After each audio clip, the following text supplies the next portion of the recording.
everybody, this is Amy from Teaching Ideas for You, and I wanted to join you tonight to talk to you about my new favorite teaching obsession, which is boom cards. Boom, or some people know it as boom learning.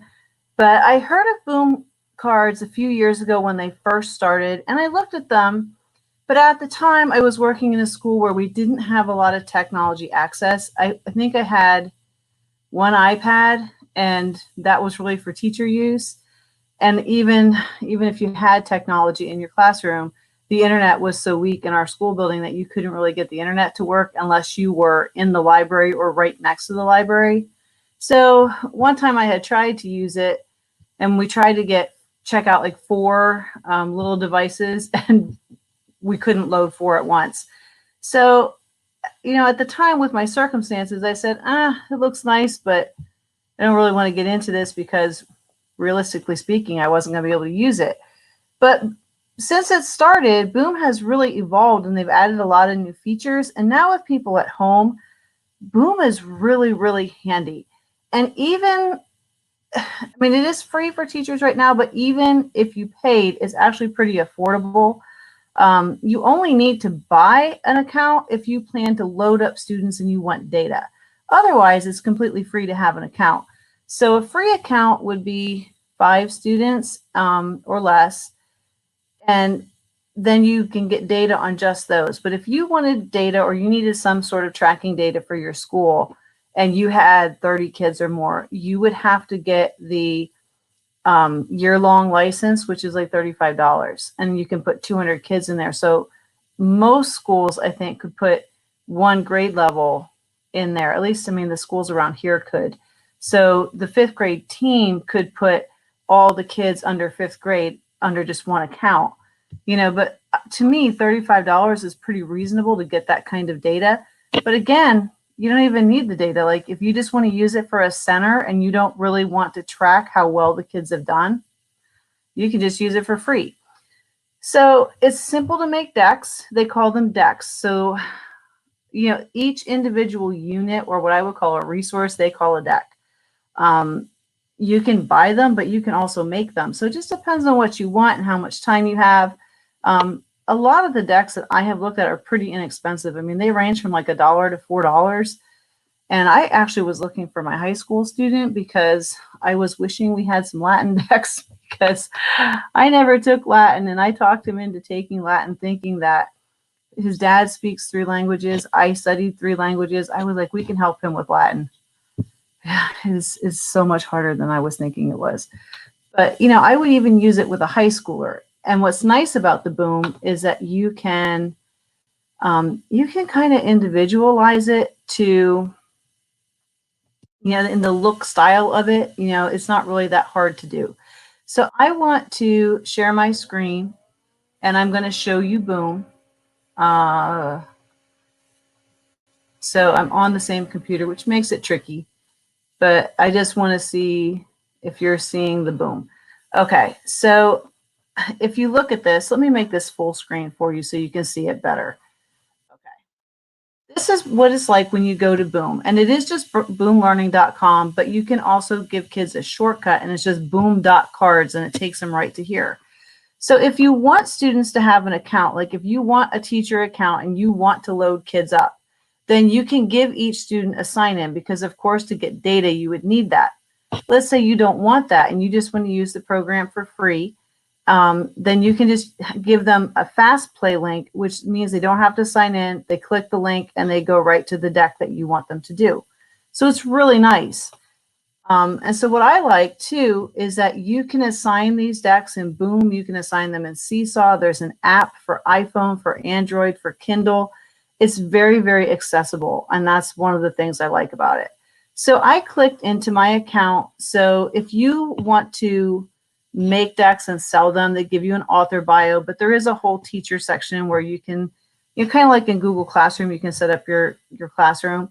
But I don't want to spend a whole lot of time on that. I'd like to take you to the store, and let me just show you. There's a lot of authors. Now, I will say my one thing that I don't like too much is I find this search is a little hard to use.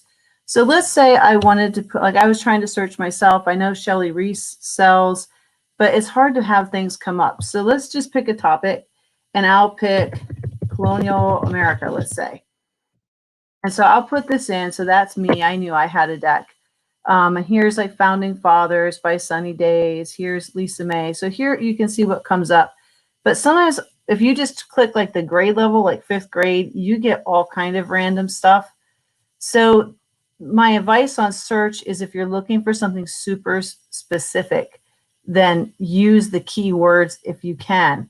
Now, there is a lot more for primary already made that you can buy. There's not as much, I don't think, in upper grades, but it's growing. And I would say middle school and high school, there's still a lot of room for people to make decks. And I don't know that secondary teachers have really considered Boom all that much, but I think it could be very handy. So let me show you a few things. Like, let me show you my deck. So this is my one deck. And what I basically did is I took task cards I had and I turned them into an interactive Boom deck. Because, you know, in some ways, like, this is so much better. You don't have to print it. You don't have to cut it. You don't have to laminate it. Then you don't have to count it and store it and check it and make sure it's not germy or somebody sticking it in their mouth. So I took my like clip cards and my task cards, and I'm working on converting them into these interactive decks. So this one is a pretty basic setup, and just so you see what you can do. Like here you get, you know, a simple map, like this is colonial America. So I have this here. If they get it right, it takes them to the next card. Let's say they think lumber's from North Carolina. Oops. And one thing I do like is it keeps the wrong answer that they picked marked out. So like they know they picked that and they know it was wrong. So when they get the right answer, click and it moves on. Who founded Plymouth? Again, a mistake. Oops. We'll try again. So that's a pretty basic setup, and that is one of the things that you can do with Boom. But it's only one, and that's where, like, the more I find out that I can do, the more interesting I think it is. So I haven't seen Sunny Days, but let's look at hers because this looks pretty interesting, I think. So you can set this up as like a mini lesson. So if you look here, she has a card that she has imported clip art and probably a background photo, and she's typed up this information. Okay, so it's reading, and then there's more reading. So see, this is a way that you could actually make a little thing to read. Now, it wouldn't have to all be reading. So like the preview is just 4 cards of a deck. So there could be a lot more to this, but like there could also be questions in here. Like she says, it's 22 cards. So you could write a lesson and put it in this format, which is a lot more interesting than handing them, you know, a piece of copy paper. But you could also build in reading questions. So like you could have a page and then a comprehension question, and then a page and a comprehension question. There's really, like, it's just, I don't know, if you're good at coming up with ideas, like there's so much that you can do with this now.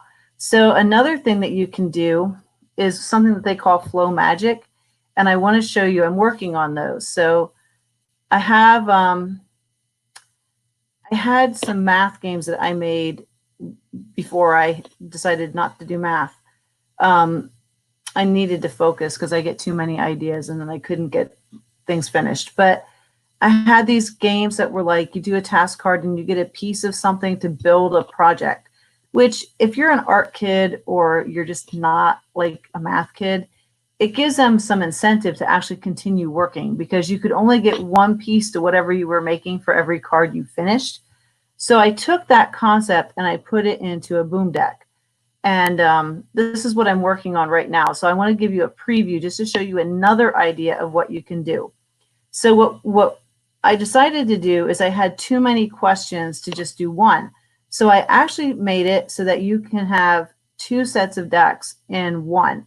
So just think about this. Like if you have to differentiate, like you could put like a remedial deck, you could put an advanced deck.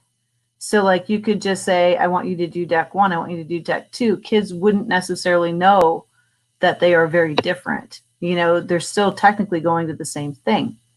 So let's look at just deck 1. I mean, just to give you the idea. So here are these buttons, and this is a tool. And what's really great, and I didn't know this, and when I found this out, I was like, it's just the best. When you use this tool to build the buttons, it actually randomizes the choices every single time. So if you have a center where you assign this work to 3 different kids, kid A can't look over at kid B and copy the button, like what button they pick, because his buttons aren't going to be in the same order. So that's kind of nice too. Or if you want them to do it again because they didn't do very well, they can't say, oh yeah, that right answer was here on this corner, because it might not be there next time. So again, like you just find the answer, click. But now this is the way I have this one set up. So if they get the right answer, they come here and they get a piece of their turkey. Now I was trying to make it fly in, but Boom doesn't have that capability yet like PowerPoint does. I was wishing, so this was the best way I could get around it. So they've earned some feathers. So now we're going to go to the next question. So now I have the next question. Let's say they get this one wrong. Oops. And it's going to make them go back to the card. They know that was the one they picked. It's wrong. So now they're going to go to this one. Oh, wrong again. So like they may have to go back and look, and it could be that kids will guess and guess and guess. And we know kids do that. So you have to know that you have those kids and kind of keep your eye on them, that they're just not picking every answer randomly. And that's where having the data would be very helpful if you pay for, you know, the class, like the class license or however they call it. So as you move through this deck, you are slowly building this turkey. And so I have it set up to be 12 questions because I figured 12 is plenty. You know, if you're struggling, 12 can take you forever. And if 12 is really easy for you, then you really probably shouldn't be doing the deck anyway, you know. And so that's where I just thought I'd show you, like, that's another thing that you can do. Now, you can also do things like build a story to go through, like a choose your own adventure story. I mean, there's just so many ideas that you can do. And one thing I was thinking is Boom is simple enough, especially for older kids, that if you want them to do an end product, you could actually have them make their own like Boom deck to share with kids. Like let's say they were doing research, you could say, I want you to make, you know, a short Boom deck about your animal or your planet, whatever it is. So this is where you're creating things. So I should back up. You can make a new deck just by hitting this button. I had already started a test deck just so it was ready for tonight. So it's here. And all it is blank things. So I really want you to see how easy this is. So there's a template card here where you can set up, if you're going to have the same thing on every single card, you can set that up here and it will show up on every card. So let me show you. And it's super simple. Like what if I want to have like my question here, maybe I'm going to put a grammar question. So I would put my text box, and let's say I'm going to make it a multiple choice deck. And I want it to be multiple choice on every single card. I simply drag the button and here it is. And you see over here how it automatically showed up. And if I add multiple cards, it's going to show up on every single card. Now, the thing about this is you can edit this, but you can't remove it. So like you can't accidentally take it off or accidentally shift it, but you can change the words that are in it. But you know, it's a real time saver if you want to come here and like, let's say you want to edit the color, you don't like the color, you don't like the size, maybe you don't need it that big. You just want to make it little and you want to center it down in the middle. Oops, sometimes I have a hard time grabbing it. But one thing I like is that you can change like the colors. Like let's say you want to color the buttons. Now, I'm rather fond of yellow for buttons. I don't know why that is. I think because to me, yellow draws your eye, especially if you have a lot of white on the card already. And then I can change the background behind that if I want to. Like let's say I wanted to make it blue, I could make it blue. I can change the border, or I can even like, and this is what I did on my card, I can just take the border and stuff off. So like there I took the background off because I didn't want it. Close. And then here's the border. And I can take that off too if I want to. So you can kind of change. Okay, I did that wrong or something. I've noticed it got stuck a little bit today, or maybe I was clicking the wrong thing. Okay. Oh, yeah. Let me try.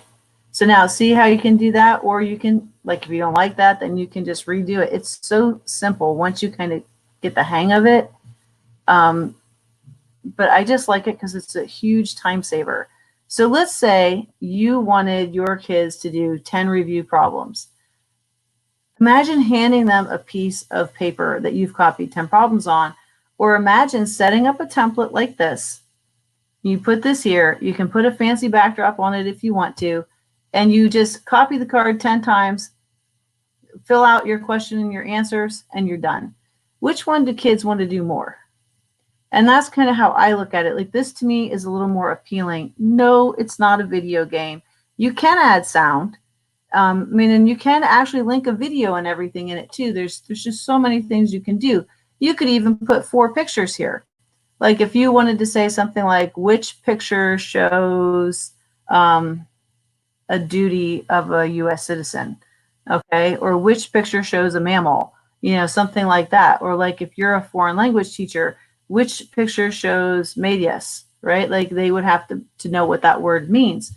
So there's a lot there that you can choose to do. You also could put a picture with a caption. So you could have a picture with a caption. Now you would have to import your picture. So let me see. You kind of have to mess with things a little bit. Oops, I think I messed that up somehow. Let me try again. So say I'm just going to delete. Oops, what did I pull? Oh, I pulled image. So I can just put my image here if I don't want the image with the caption. So let me move things around. Now, granted, I'm working on my template and look at like, oops, I don't really want to be working on my template to do this, right? So I'm going to leave the buttons there and I'm just going to start working here. So I'm going to pull the image and I had already loaded up my images. So if you look, as soon as I drop this here, let me delete it again so you can see. As soon as you drop this button that says image, you drop it here, it pulls up everything you've already uploaded. And you can make folders to separate what you've uploaded so it's easier to find, which is really, really nice. So I uploaded a turkey just for kickers because I like turkeys. I think kids like turkeys. Turkeys are kind of funny. So I'm going to resize it. Now you can see because my turkey is a rectangle and not the size of the picture box, like it is a little bit tricky to size it, but I do like to try and get the borders as close as I can. There, it just filled in because otherwise you end up overlapping things and it gets to kind of be a mess.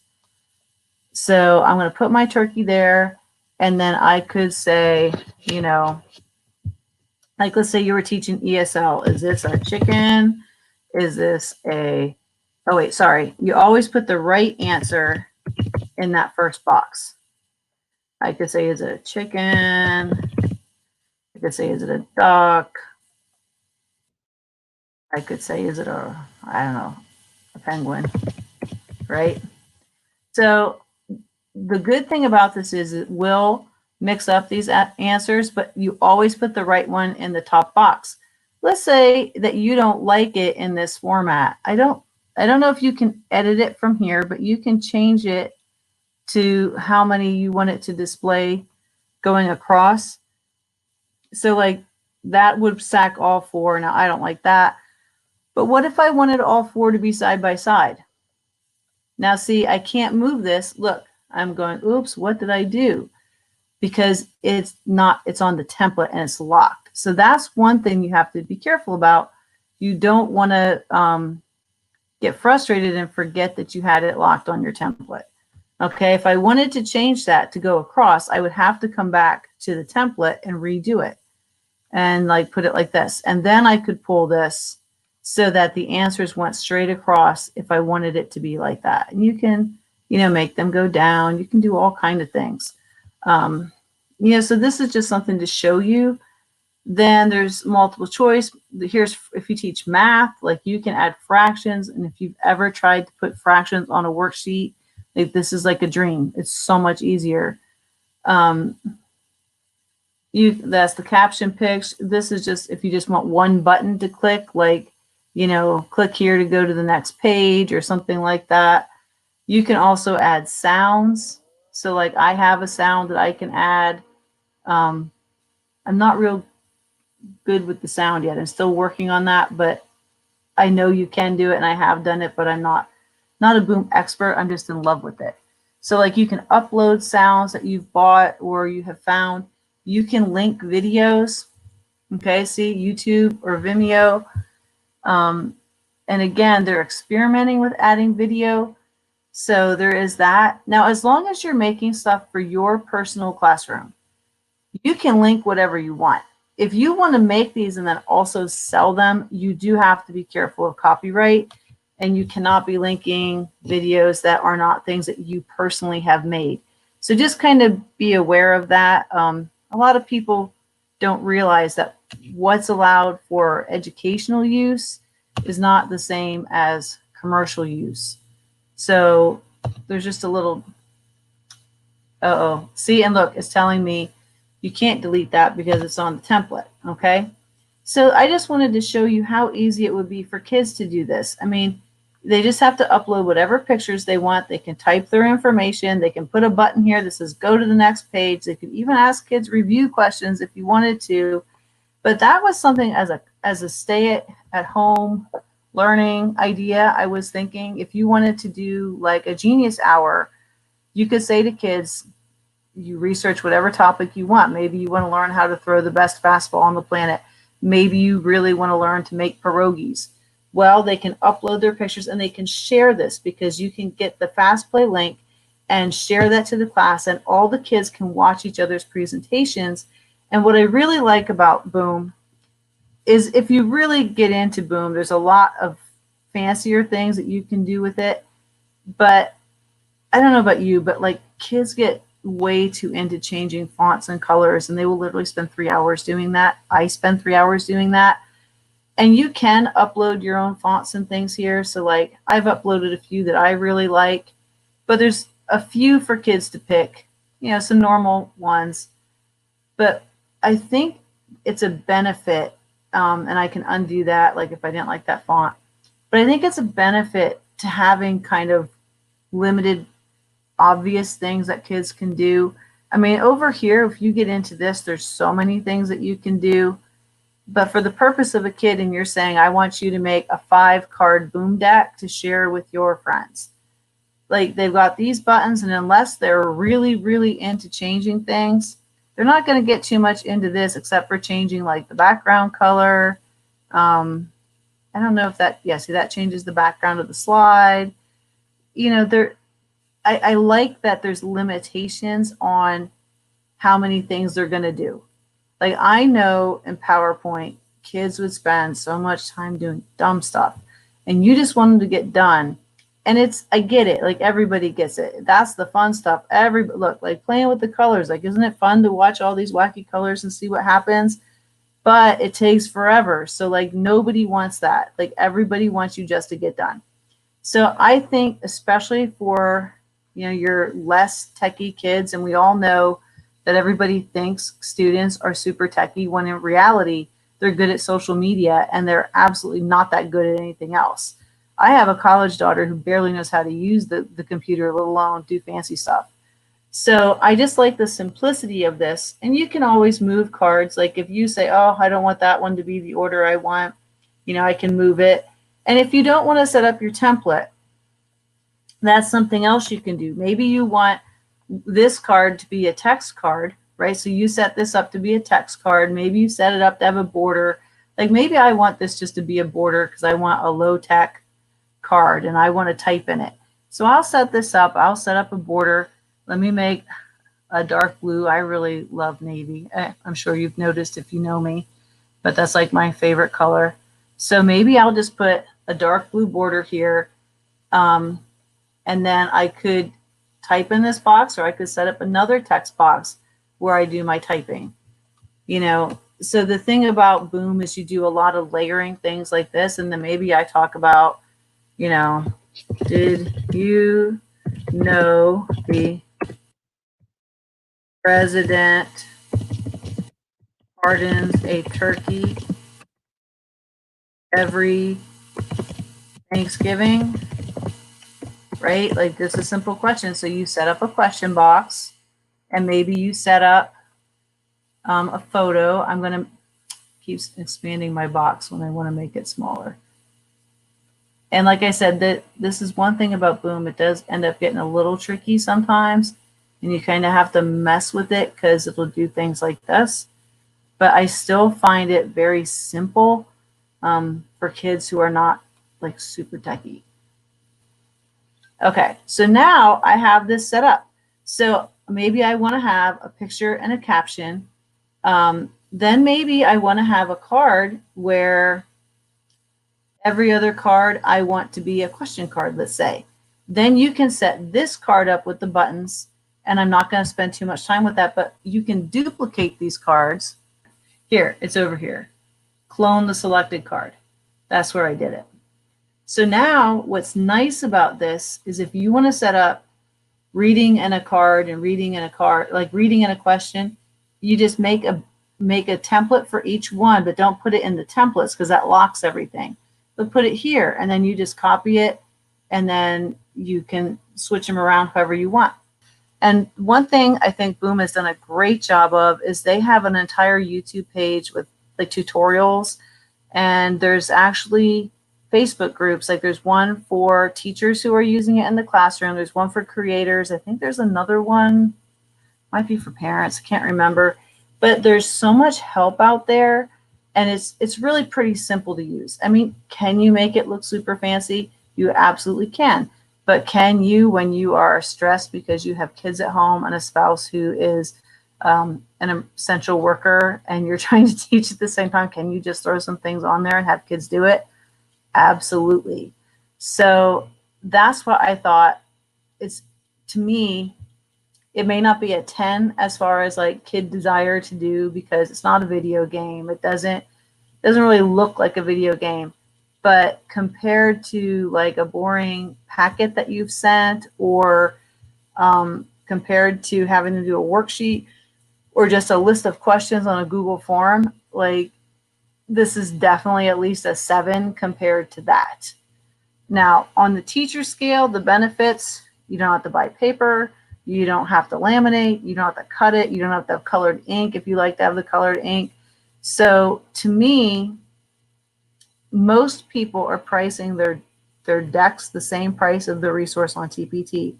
So when you add that up, like the Boom deck, once you buy it, like it's set up and it's ready to go. When you buy it on TPT, you have all that prep work. Now, again, if you don't have the technology, then you need it. Or maybe you need both copies. And a lot of people do have a paper copy and a Boom deck. And so that is something to keep in mind, that if you do have kids with different learning needs or different IEPs, a lot of people, I'm sure, would be more than happy. Like if you said, hey, do you have this in a paper copy? And you couldn't find it, they would lead you to it. But I think, the Boom is just so simple, and I really see it as a cost saver, because at $35 a year, I can make my own decks, and if I get good enough at it, I can sell them, which is nice for a teacher, right? Like it's always nice. You may not make a gob, but even making a couple bucks to get a coffee is nice, right? And it helps other teachers out too, because everybody's looking for the same things, right? If you teach third grade's teaching pretty much the same thing no matter where you are. So I look at it like that. Like and the other thing too is you don't have to sell, but you can also share them with your team.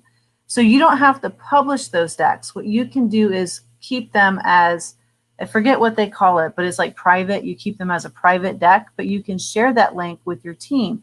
So if you don't want to sell, but you and your team say, like maybe one of you says, I'm going to make the math one, and you say, I'm going to make the grammar, and somebody else says, okay, well, I'll make spelling. You can divide and conquer, but you can easily share that deck among all of you. And then you just give the fast pin out, or if you have one team account for $35 to put 200 kids in, then you all have access to the data on those students. So it's helpful. It's helpful if you are team teaching and one person is going to do social studies and one math. But anyway, I am so in love with this. I am not an expert by any means. There are some people who've been using Boom from the start, but I'm so excited about it because it's just so it really is so easy. Even if you are not super technical, I think it's fairly easy to pick up how to do it. Like, I think it's easier than PowerPoint. Um, and so that's why I thought, if teachers haven't heard of this, like, you have to hear about it, because it's great. It's great. And I have so many ideas for it and how to use it. And I really, really, in this time, love the idea of getting kids to make a deck. The only problem, I can see with that is kids would probably have to make an account, like parents might have to make an account. But again, the accounts are free. So, you know, you always are going to have a parent who might have a problem with it. But like for me, I'd sign up for a free deck. Like, I really, or, a free account, it wouldn't bother me. So I don't know. Like, I just think you have to know your community and your parents, but I could really see things working, but I would not, caution, I would not let students use my account, right? So if you want students to make decks, like, I would, like, one teacher could set up the account where all the kids are in it, and a second teacher could make an account for the kids to actually make decks or something like that. But be careful, because the decks that are in there aren't locked. So you don't want to give kids access to your particular account. But anyway, I hope that this gives you some ideas. Hopefully you learned something that you didn't know before. Because like I said, I had kind of looked at Boom on and off for a few years. And then when I really started looking at it, I was like, wow. And high school teachers, I would love to see you make some of this stuff. So again, some of us parents would love for teachers to make a Boom deck on like a high school concept where it actually explained what they did wrong. Because like my son will use quizzes and Quizlet and some of that stuff, but if he misses it, he misses it. It doesn't always explain to him why he missed it. And I like that with Boom, you can link it to a card that says like, oops, that's the wrong answer because, and then send them back to make the right answer. So I think there's some benefits to Boom even for older kids. All right, guys, have a good night. Ask me any questions if you need, but I hope that things are going well for you right now. And I support you, and I appreciate all of the teachers and what they're doing. I appreciate my son's teachers.